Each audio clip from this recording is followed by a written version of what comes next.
에스겔을 통해서 하나님께서 에스겔의 어떤 상징적인 행동을 통해서 하나님이 지금 하나님의 메시지를 주고 있습니다. 오늘 말씀을 통해서 우리는 에스겔 선지자를 볼 때, 물론 구약의 모든 선지자들을 볼 때 우리는 우리에게 적용을 시키셔야 돼요. 우리가 복음의 사역자요, 하나님의 구원의 복음을 들은 선지자입니다. 믿으십니까? 그래서 에스겔에게 하나님이 주시는 메시지를 우리에게 주시는 메시지라고 믿으셔야 됩니다. 또 더 나아가서 에스겔의 태도를 통해서 우리가 선지자로서 복음을 전하는 자로서 어떻게 살아야 되는지를 태도를 결정하시고, 또 그 에스겔의 메시지를 듣고 있는 이스라엘 백성들, 죄악 많은 이스라엘 백성들을 이스라엘 백성들에게 선포되는 메시지를 통해서 죄악 많은 내가 하나님 앞에 또 어떻게 살아야 되는지, 그 양면성을 다 우리가 나의 말씀으로 받아들이며 오늘 말씀을 보시길 소망합니다. 좀 어렵더라도 오늘 말씀을 조금 해석해 드릴 필요가 있어요. 왜냐면 이 상징적인 어떤 행위들이 있기 때문에 그것들을 좀 먼저 우리가 어떤 의미들이 있는지를 우리가 좀 상고한 후에, 그리고 이 에스겔의 태도를 통해 또한 이 이스라엘 백성들을 향한 그 선포를 통해 하나님이 오늘 저와 여러분들에게 주신 메시지를 찾고자 합니다. 오늘 보면 4장 1절에 보면 너 인자야 토판을 가져다가 그것들을 내 앞에 놓고 한 성읍 곧 예루살렘을 그 위에 그리고 그 성읍을 에워싸되 그것을 향하여 사다리를 세우고 그것을 향하여 흙으로 언덕을 쌓고 그것을 향하여 진을 치고 그것을 향하여 공성태를 둘러 세워라. 흙바닥에 이 토판에다가 예루살렘을 그리라는 거예요. 예루살렘을 그려놓고, 그리고는 거기다가 공성태를 쌓고 뭐 흙판을 쌓고 막, 그래서 어떻게 하는 거예요? 진을 치라는 거죠. 이렇게 그 그림을 뺑 둘러가지고 철두철미하게 이렇게 진을 치라는 거예요. 자, 우선 이 진을 치라는 얘기는 하나님이 그 예루살렘을 어떻게 심판하실 것인지에 대한 예언인 거죠. 그래서 지금 공성태를 쌓는 것처럼 철두철미한 하나님의 심판이 바벨론이라고 하는 나라를 통해서 바벨론의 군사들이, 그 최정의 군사들이, 강력한 군사들이 예루살렘에 와서 그 예루살렘을 진을 칠 거라는 얘기예요. 그래서 나중에는 예루살렘의 모든 보화, 모든 금, 모든 것이 다 파괴되는 그런 저주와 그런 징계와 그런 심판이 예루살렘 땅에 있을 것이다를 예언하는 겁니다. 그런데 여기 봤더니 그 예루살렘을 어디다가 그리래요? 토판, 즉 흙판인데 흙판에다 그리라는 겁니다. 왜 흙판에다 그리라는 걸까요? 원래 성경의, 구약 성경에 예루살렘을 이야기할 때 하나님께서는 항상 하시는 말씀이 있었어요. 이사야서 43장에 보면 내가 너를 창조하였고 내가 너를 구속하였다. 그래서 너는 나의 것이다, 내 것이다, 이렇게 말을 하면서 뭐라고 하냐면 너는 보배롭고 존귀하다. 하나님이 너를 보배롭고 존귀하게 여기신다는 거거든요. 마찬가지로 하나님의 백성들, 예수님을 믿고 영적 이스라엘이 된 저와 여러분들을 하나님이 보배롭고 존귀하게 여기신다는 거거든요. 그리고 여러분들의 이름을 하나님은 어디다가 새기시냐면 이스라엘의 이름을 하나님은 하나님의 손바닥에 새기신다고 분명히 말씀하셨어요. 우리 이사야서를 잠깐 가볼게요. 이사야서 49장을 한번 보시면, 이사야서 49장을 잠깐 가보십시오.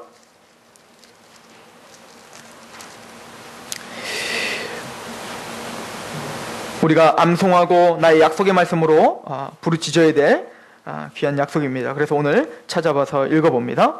15절 16절 같이 한번 읽어보도록 하겠습니다.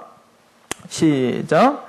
여인이 어찌 그 젖먹는 자식을 잊겠으며 자기 태에서 난 아들을 국률이 여기지 않겠느냐. 그들은 혹시 잊을지라도 나는 너를 잊지 아니한다. 젖먹는 어미가, 젖먹이는 그 어머니가 어떻게 자녀를 잊겠습니까? 그죠? 그런데 혹시 사람의 어머니는 그 자녀를 잊을 수 있어요. 순간순간 다른 생각 때문에 잊을 수 있지만 하나님은 절대 잊지 않는다는 거거든요. 이게 구원받은 하나님의 사람들의 특권이에요. 믿으십니까?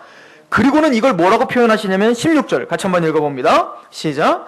내가 너를 내 손바닥에 새겼고 너의 성벽이 항상 내 앞에 있다. 우리가 누구의 손바닥에 새겨져 있다고요? 우리 이름이? 하나님의 손바닥에 새겨졌다. 이거를 좀 더 알기 쉽게 그림으로 보여준 게 뭐냐면 이스라엘 12지파 그 이름들이 어디에 새겨져 있냐면 대제사장의 옷, 에봇에 12보석이 있어요. 그리고 그 12부속에 누구의 이름이 있어요? 12지파의 이름이 있어요. 무슨 얘기죠?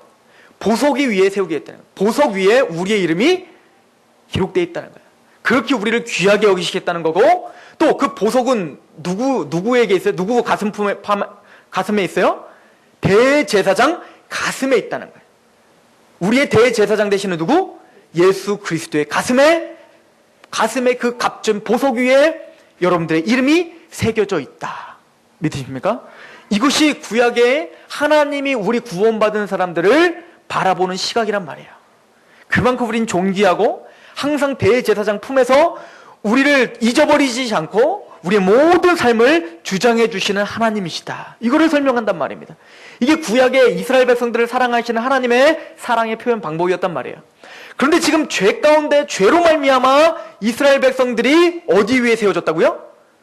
보석 위에가 아니라 하나님의 손바닥 위에가 아니라 어디다 그려라? 흙바닥에다 쓰라는 거예요. 흙바닥에다. 이게 무슨 얘기입니까? 그만큼 너희가 가치 없는 것에 지금 반석을 깔고 있다는 얘기예요. 너희의 이름은 하나님의 가슴판에, 하나님의 오른손에 기록되어 있는 사람인데, 너희들의 지금 삶은 그 존귀한 자답게 살지 않고 그 반석을 값어치 없는 것에 땅을 밟고 살고 있다. 하나님 앞에 소망을 두지 않고 이 땅에 발을 두고 살고 있다. 이것을 지금 뭐요? 모형으로 보여주고 있는 거야. 때로는 우리의 모습이 아닙니까? 예수 그리스도의 심장에 여러분들의 이름이 새겨져 있는데, 나의 이름이 예수님의 심장에 새겨져 있고 지워지지 않는 영원히 확실한 그 이름이 생명책에 새겨져 있는데, 우리는 아무런 값어치 없는 것에 우리의 발을 두고 그것이 나의 소망인 양, 그것이 나의 반석인 양 그러고 살고 있지 않습니까? 때로는 돈이 나의 반석인 양, 때로는 권력이 나의 반석인 양, 인기가 나의 반석인 양 그렇게 살고 있지 않습니까? 근데 이스라엘 백성들이 그러고 살았다는 거야. 하나님의 백성들인데, 거룩하시고 보배롭고 존귀하게 여기시는 이스라엘 백성들이 이스라엘이라는 이름을 가지고 값어치 없는 것에 마음을 뺏기며 살고 있더라는 거야. 하나님은 그 죄를 물으시겠다는 겁니다. 하나님 그 죄값을 반드시 징계하시겠다는 거야. 그런데 너무 재밌는 건 그 이스라엘 백성들이 하나님이 징계하실 거라고, 하나님이 예루살렘을 파괴하실 거라고, 그런데 이스라엘 백성들은 그걸 듣지 않아요. 왜? 나는 예루살렘 성전을 갖고 있으니까. 나는 예루살렘 성전에서 오늘도 제사를 드리고 있으니까. 우리로 말하면 나는 교회를 그냥 잘 다니고 있거든요.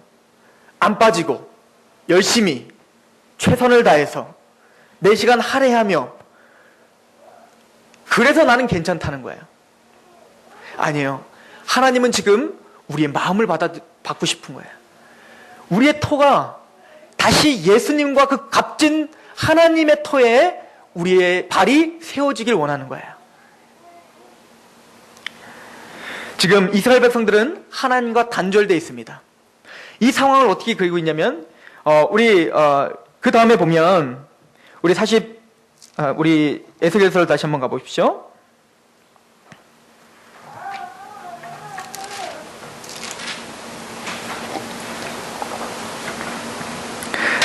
우리 3절에 보면, 에스겔 4장 3절에 보면, 또 철판을 가져다가 너와 성읍 사이에 두어 철벽을 삼고 성을 포위하는 것처럼 에워싸라. 이것이 이스라엘 족속에게 징조가 되리라. 자, 보세요.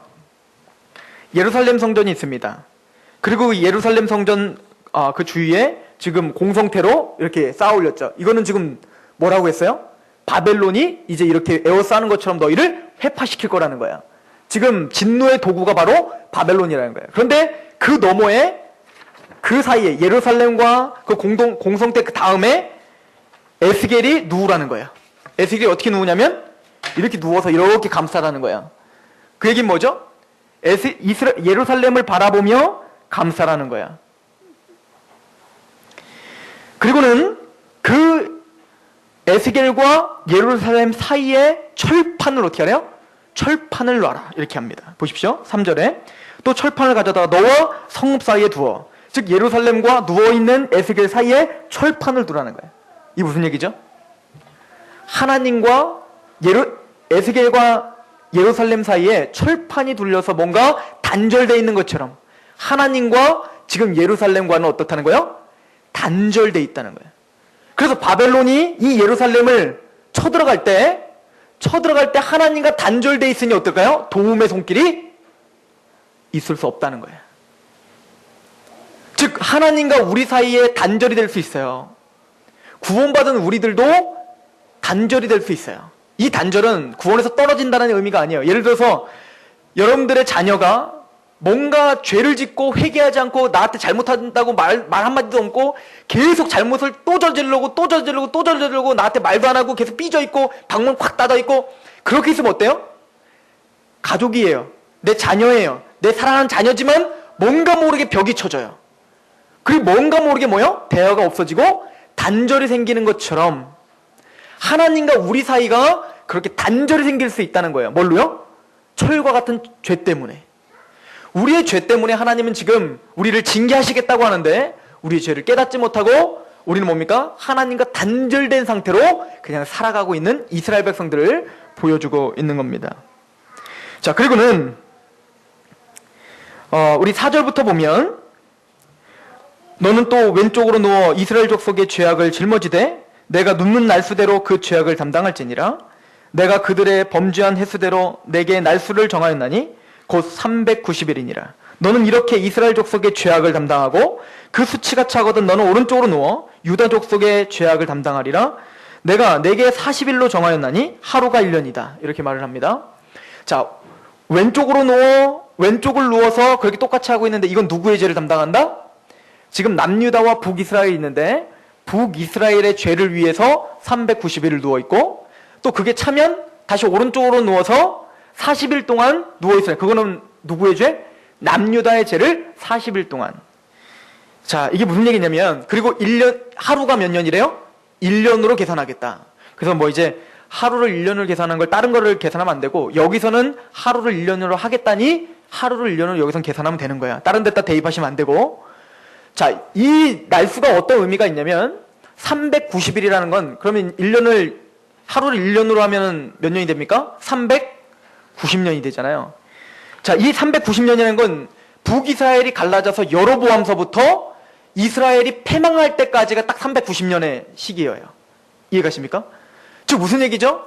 여로보암 때부터 얼마나 하나님을 배반하고 얼마나 죄악 가운데 살았습니까? 산당을 짓고 예루살렘에서 예배를 드리지 않고 자기만의 산당을 짓고 여기가 하나님이 계신 곳이다라고 스스로 속이며 범죄 가운데 살았던 북이스라엘 백성들의 그 모든 죄를 어떻게 하시겠다는 거예요? 하나님은 물으시겠다는 거예요. 그러면 40일은 뭘까요? 40일은 몇 년입니까 이제? 40년이죠. 이 40년은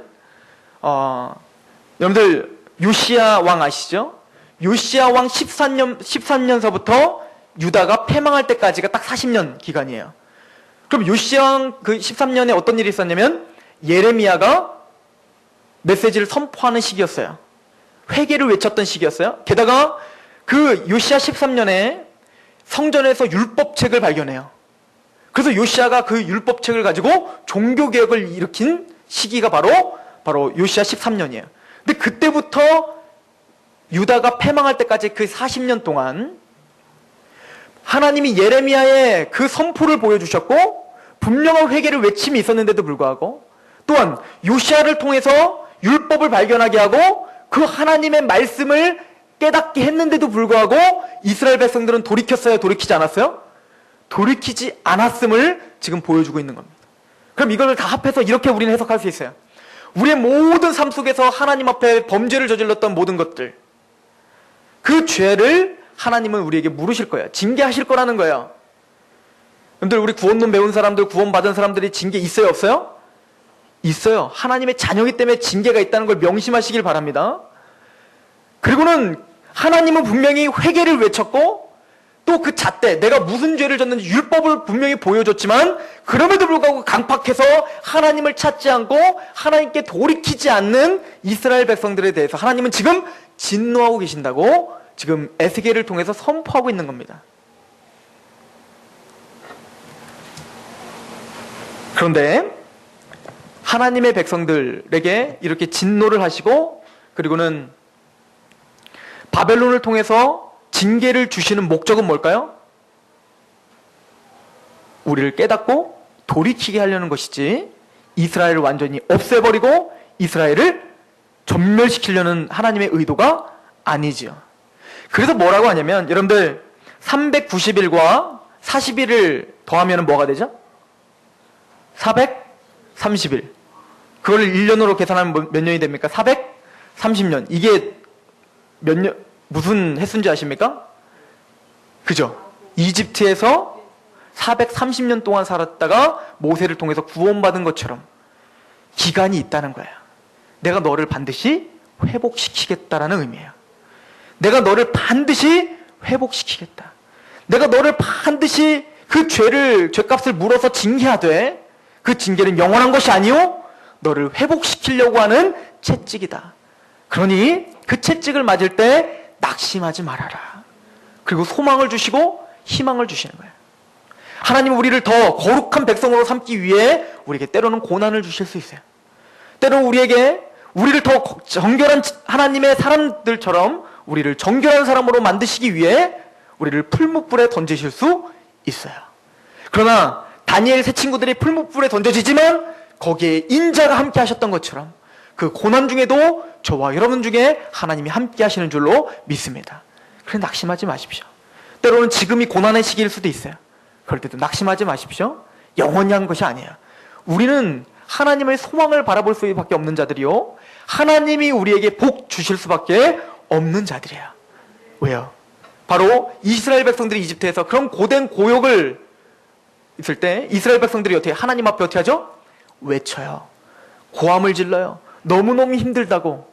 그럼 하나님 뭡니까? 그 소리를 들으시고 아브라함과 이삭과 야곱에게 하신 약속을 생각하시사 모세를 부르시는 겁니다. 마찬가지로 하나님 우리를 낮추시길 원합니다. 우리를 하나님 앞에 겸손하게 하시길 원합니다. 그래서 때로 우리에게 고통이 따를 수 있고 고난이 따를 수 있지만 그 가운데서 하나님이 우리에게 원하시는 것은 자포자기가 아니에요. 하나님 앞에 회개하며 자기를 낮추며 하나님께 도와달라 상한 심령으로 부르짖는 그 모습을 하나님은 보고 싶으신 거예요. 그러나 우리가 조심해야 되는 건 있어요. 지금 바벨론이 이스라엘 백성들을 회파하고 무너뜨리지만 그건 도구일 뿐이지 진짜 지금 그 뒤에 고통을 주시고 고난을 주시는 분은 누구라는 거예요? 하나님이시라는 거예요.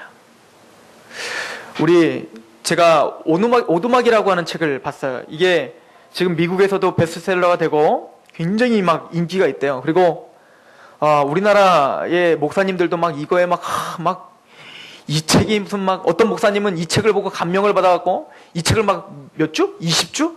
20주 동안 그 책을 가지고 설교를 했대요. 그래서 저도 봤죠. 누가 보라 그래서 봤어요. 억지로. 근데 봤는데 좋아요. 어떤 내용이냐면 어떤 맥이라고 하는 사람이 자기 딸아이가 납치돼서 살해 사건이 당한 거야. 살해 사건을 당했는데 얼마나 상처가 크겠습니까? 그래서 하나님 앞에 원망하고 불평합니다. 하나님 정말 살아계시냐? 하나님 없다. 제가 보니까 근데 맥이라고 하는 그 사람은 그렇게 깊이 있는 신앙이 있었던 사람은 아니었습니다. 그런데 2차 저체에서 그 살해를 당한 오두막에 하나님이 맥에게 편지를 보냈다는 거예요. 일로 오라고. 오두막으로. 그리고는 하나님의 이름으로 편지가 온 겁니다. 믿거나 말거나. 그런데 거기 갔어요. 그 오두막에 갔는데 진짜 삼위일체 하나님을 만나게 됩니다. 근데 그 삼위일체 하나님은 우리가 생각하는 것 같은 하나님이 아니라 하나님이 여자로 나와요. 흑인. 그러니까 거기서 말하는 건 뭐냐면 우리는 우리가 갖고 있는 고정관념의 하나님을 생각한다는 거예요. 하나님은 절대 우리가 생각하고 있는 하나님이 아니라는 거예요. 거기까지도 우리 인정할 수 있습니다. 우리가 생각하는 하나님이 아니에요. 하나님을 우리의 생각에 끼워 놓으면 안 됩니다. 거기에 그거에서 오류가 범해져서 나온 이단이 안상홍증인이잖아요. 우리는 남자 하나님을 믿고 있으니까 여자 하나님도 있어요. 이런 식으로 우리는 하나님을 보는 게 아닙니다. 자, 그런데 되게 좋거든요. 굉장히 좋은 메시지들을 주고받아요. 근데 제 마음에 계속 거부가 되는 게 하나가 있는데 그 맥이 하나님께 물어봅니다. 뭐라고 물어보냐면 지금 세상의 모든 고통과 고난 그리고 지금 예수님을 믿지 않는 자들에게는 심판이 따를 것이고 영원한 지옥 형벌 이런 얘기들을 해요.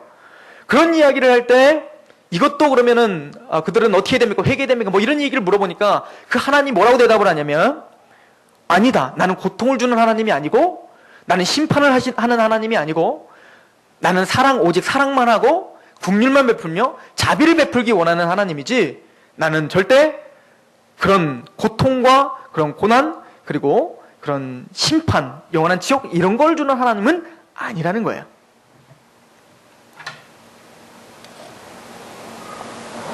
은혜가 되시죠? 그러나 그건 복음이 아닙니다. 여러분들, 지옥이 왜 두려울까요? 지옥의 주관자가 누굴까요? 지옥의 주관자 사탄일까요? 사탄도 지옥에 들어가야 될 자지 지옥의 주관자가 아니에요. 그럼 그 지옥의 주관자는 누구십니까? 하나님이십니다. 하나님이 지옥의 주관자이기 때문에 두려운 거예요. 하나님은 두려우신 하나님입니다. 죄와는 절대 타협하지 않는 하나님이에요. 그런데 오늘날 복음주의 안에서도 복음을 잘못 전하는 경향이 있어요. 당신은 죄로 말미암아 반드시 회개하셔야 됩니다. 하나님 그 죄를 지금 진노하고 계시고 그 죄를 미워하고 계십니다. 그대로 있다면, 회개하지 않는다면 당신은 영원한 지옥 형벌을 받을 수밖에 없습니다. 왜냐하면 하나님은 죄를 증오하시기 때문에 그렇습니다. 하나님은 당신을 미워하는 게 아니라 당신 안에 있는 죄를 미워하십니다. 하나님은 공의롭습니다. 이것이 선포되어야 돼요. 우리를 심판하실 수 있는 오직 한 분, 우리를 판단하실 수 있는 오직 한 분, 그분은 누구십니까? 하나님이십니다. 이것이 빠져버린 사랑은 사랑이 아니에요. 이것을 잃어버린 은혜는 더 이상 은혜가 되지 않아요. 우리는 모두 하나님 앞에 벌벌 떨 수밖에 없는 자고 영원한 지옥 형벌을 받을 수밖에 없는 자인데, 그 하나님이 우리를 위해서 십자가를, 아들을 짊어지게 하셨다. 이게 은혜가 되는 것이지, 전혀 예수님도 믿지도 않는, 전혀 하나님을 영접하지도 않는 사람에게 하나님은 당신을 사랑하십니다. 교회만 오십시오. 하나님은 당신을 맞아줄 것이고 당신은 앞으로 복을 받을 것이며 당신의 삶은 형통하게 될 것입니다. 이거는 복음이 아니란 말입니다. 명확하게 당신은 예수님을 믿으셔야 되며 당신의 죄를 회개하셔야 됩니다라고 전하는 것이 복음입니다. 저는 우리 상록교회 성도들이 불신자들에게 복음을 전할 때, 물론 우리의 태도를 그렇다고 해서 당신은 일어나는 거 아니에요. 부드러우셔야죠. 우리의 권리를 포기하셔야죠. 그를 위해서 나를 희생시키셔야죠. 그러나 이 메시지만큼은 포기하지 마시기 바랍니다. 이 메시지만큼은 타협하지 마시길 바랍니다. 에스겔서는 지금 그 얘기를 하고 있는 겁니다. 지금 너희를 심판하지만 그 죄를 미워하시는 분은 바벨론이 너희를 심판하는 게 아니라 하나님이 너희를 심판하고 있다. 그러므로 바벨론에게 용서를 구하지 말고 누구에게 구하라? 하나님에게 구하라. 하나님에게 우리의 죄를 구하십시오. 여러분들이 하나님의 백성이라면, 하나님의 자녀라면 요한일서에 있는 것처럼 그분은 의롭고 미쁘시사 우리의 자백을 다 받아주시고 용서해 주시는 은혜로우신 하나님인 줄 믿으시기 바랍니다. 그러나 하나님은 절대 술렁술렁 넘어가시는 하나님은 아니에요. 은혜와 하나님을 띄엄띄엄 보는 것과는 다른 거예요. 은혜는 나의 죄가 하나님 앞에 고백이 됐을 때, 하나님 앞에 내가 모든 마음으로 겸손한 마음으로 갔을 때 나를 받아주시는 분이라는 그 감격이요, 띄엄띄엄 보는 분, 괜찮겠지라고 하는 막연한 평안함은 은혜가 아닙니다. 구분이 되십니까? 저는 우리 상록성도 여러분들이 구원의 확신 가운데 정말 평안한 가운데 신앙생활 하시길 소망합니다. 그러나 또 하나는, 한편에서는 하나님 앞에 나의 죄를 계속적으로 자범죄를 하나님 앞에 간구해서 용서를 받고 하나님과 벽이 쌓이지 않는 그런 귀한 성도들이 되길 소망합니다. 이 벽을 빨리빨리 안 치우면 이 벽은 점점 두터워집니다. 그리고 나중에는 자신이 이것이 죄인지도 인식하지 못할 만큼 견고해져요. 그리고는 회개할 수 있는 마음도 없어요. 그러기 전에 빨리 그 죄를 회개하시고 하나님 앞에 그 관계를 더 회복시키시길 소망합니다. 이것이 지금 이스라엘 백성들에게 요구하시는 하나님의 뜻입니다.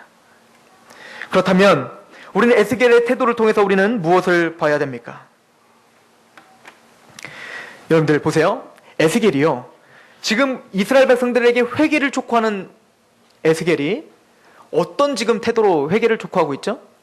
390일 동안 계속 누워가지고 계속 말을 해야 돼요. 그 예루살렘을 향해서. 그러니까 지금 하나님은, 자, 이 사건을 통해서 우리는 하나님의 마음을 아셔야 돼요. 말로는 깨닫지 못하니까 하나님이 어떻게 하는 거예요? 에스겔을 그런 수고를 통해서라도 뭔가 보여주게 하는 거예요. 즉, 지성적으로 깨닫는 게 아니라 감성적으로 깨지게 하려는 하나님의 의도인 거예요. 예를 들어서 여러분들 드라마 같은 걸 보시면, 예를 들어서 제가 그냥 쭉 얘기하는 거와 어떤 드라마, 어떤 뮤지컬 같은 걸 보시면 어떻죠? 감동적인 뮤지컬을 제가 그냥 읊는 거와 그 뮤지컬을 그냥 그 연기를 한번 딱 볼 때의 느낌은 어때요? 내가 알고 있는 지식인데 그것이 내 마음에 어떻게 됩니까? 꽝 치는 힘이 있잖아요. 그런 것처럼 에스겔의 그 수고를 통해서, 그 어떤 퍼포먼스를 통해서 지금 하나님의 메시지를 끝까지 설득시키고 다시 돌이키려고 하는 하나님의 인내하심의 사랑이 있는 거야. 하나님 지금 우리에게 그렇게 하고 있다는 거야. 우리가 좋은 말로 하면 안 들으시니까 하나님 무슨 수를 쓰더라도 하나님의 편에 설 수 있도록 끊임없이 우리를 설득하고 있다는 거야. 그런데 에스겔이 얼마나 힘들었겠어요. 여기 보면 보리로 떡을 만들고 얼마의 오곡들을 이렇게 해가지고 섞어갖고 먹으라 하잖아요. 물도 딱 제한돼서 먹고 이러라고 하잖아요. 이거를 우리가 지금 쓰는 것으로 환산을 하면 하루에 에스겔이 잡곡 0.2kg 요거만 먹어야 되는 거야, 하루에. 그리고 물도 0.6L. 그거만 하루 동안 먹어요. 아무것도 먹지 않고 하루만 먹고, 하루 동안 먹으면 버틸 수 있죠. 근데 그렇게 며칠?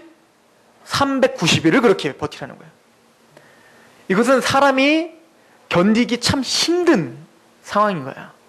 그 상황을 어떻게 하라는 거예요? 지금 에스겔 보고 담당하라는 거야. 뭐 때문에? 너의 메시지로 누가 회개케 돼야 돼요? 이스라엘을 회개케 하기 위해서 그 고난의 길을 에스겔에게 걸으라는 겁니다. 때로는 저와 여러분들에게 복음의 사람으로 하나님의 선지자로 살아가며 때로는 그런 고난의 길을 걷게 하실 수도 있어요. 그 고난을 준비하시는 사람이 돼야 됩니다. 그러면은 고난을 준비하면 왠지 고난이 올 것 같아서 고난 준비하고 싶지 않죠?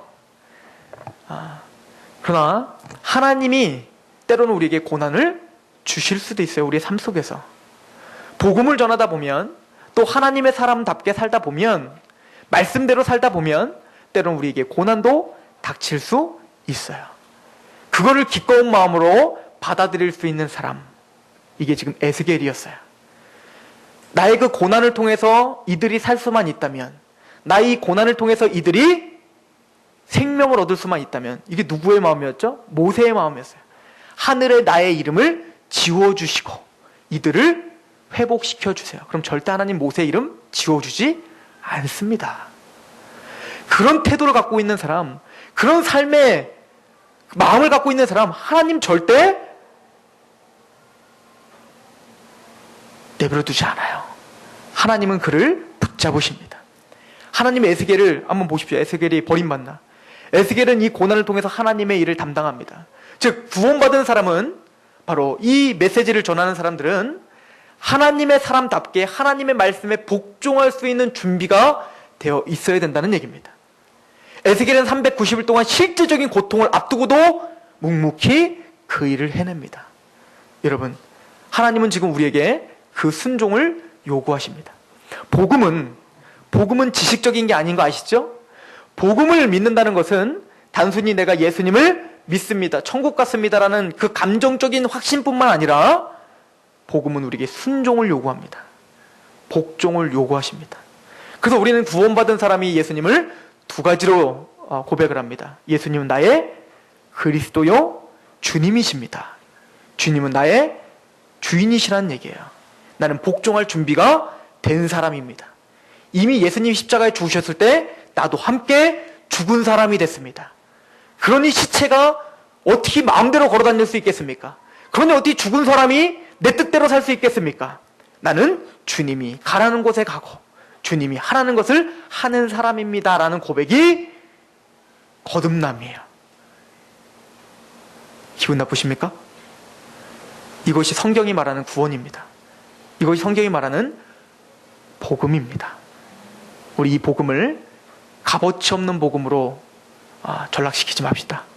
우리의 삶을 통해 복음이 얼마나 위대한가를 보여주는 삶이 저와 여러분들의 삶 속에서 있길 소망합니다. 기도하겠습니다.